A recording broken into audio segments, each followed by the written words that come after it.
একজন মা হিসেবে করণীয়। আহা, সন্তান যার আছে তার টেনশনের শেষ নেই। কিভাবে মানুষ করবেন? সন্তানদের নিয়ে কত স্বপ্ন।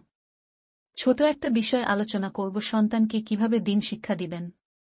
মুসলিম বাবা মা হিসেবে কখন থেকে বাচ্চাকে ইসলাম সম্পর্কে ধারণা দিব? As early as possible. মনে হতে পারে বাচ্চা বুঝবে না, কিন্তু ব্রেইন ঠিকই ক্যাচ করে নেবে। একটা রাফ গাইডলাইন আছে, এখানে বাচ্চার 1-8-3-6 মাস বয়সী হলেই এই কাজগুলি শুরু করে দিবেন ইনশা আল্লাহ। আকিদাহ। আল্লাহ কোথায় আছেন?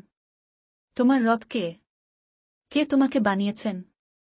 বাচ্চার সাথে কথা বলুন আল্লাহর সৃষ্টি নিয়ে। আকাশ, গাছপালা, ফুল, প্রজাপতি কে বানিয়েছেন? আয়কার ডেইলি দোয়া। ঘুম থেকে উঠার দোয়া, ঘুমাতে যাওয়ার আগের দোয়া, খাওয়ার আগের দোয়া, খাওয়ার পরের দোয়া। হাঁচি দিলে কি বলতে বলতে হয়? আলহামদুলিল্লাহ। সালামের প্রচার শেখানো, ছোট বড় সবাইকে সালাম দেয়া। বাথরুমে যাওয়ার দোয়া, বের হওয়ার দোয়া, বাসা থেকে বের হওয়ার দোয়া।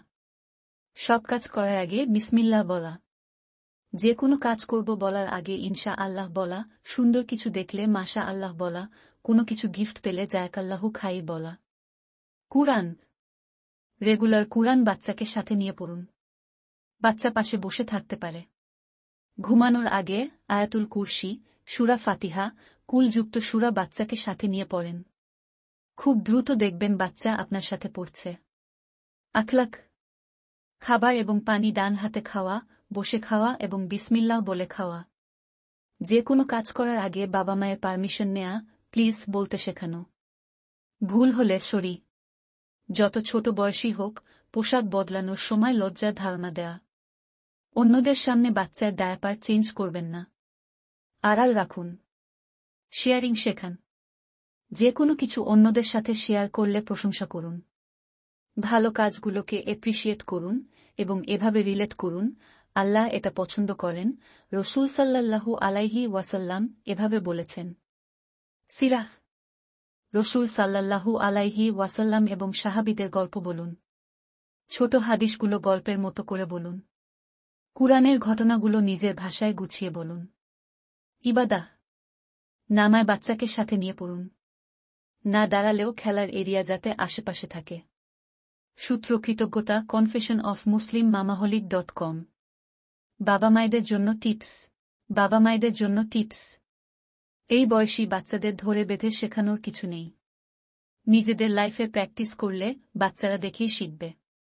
নিজের লাইফে নাই, কিন্তু আশা করি বাচ্চাকে শেখাতে পারব। এই চিন্তা থেকে বের হয়ে আসুন।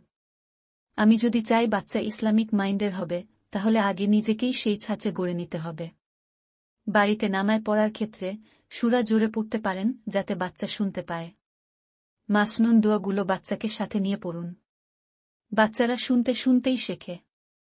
আলাদা করে শেখানোর দরকার নেই। বাচ্চাকে আগে আল্লাহকে ভালোবাসতে শেখান।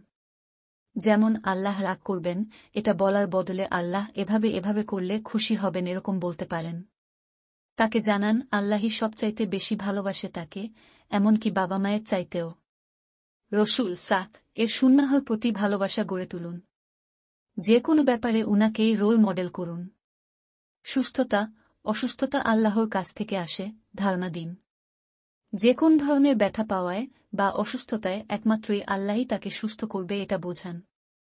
জান্নাত সম্পর্কে ধারণা দিন।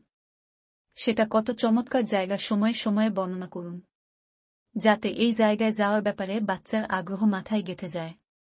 মসজিদের সাথে অ্যাটাচমেন্ট তৈরি করে দিন। সম্ভব হলে বাচ্চাকে জামাতে নামায় পড়ার সময় সাথে রাখুন। সে কোনো মসজিদ ভিত্তিক হালাকায় সাথে রাখুন।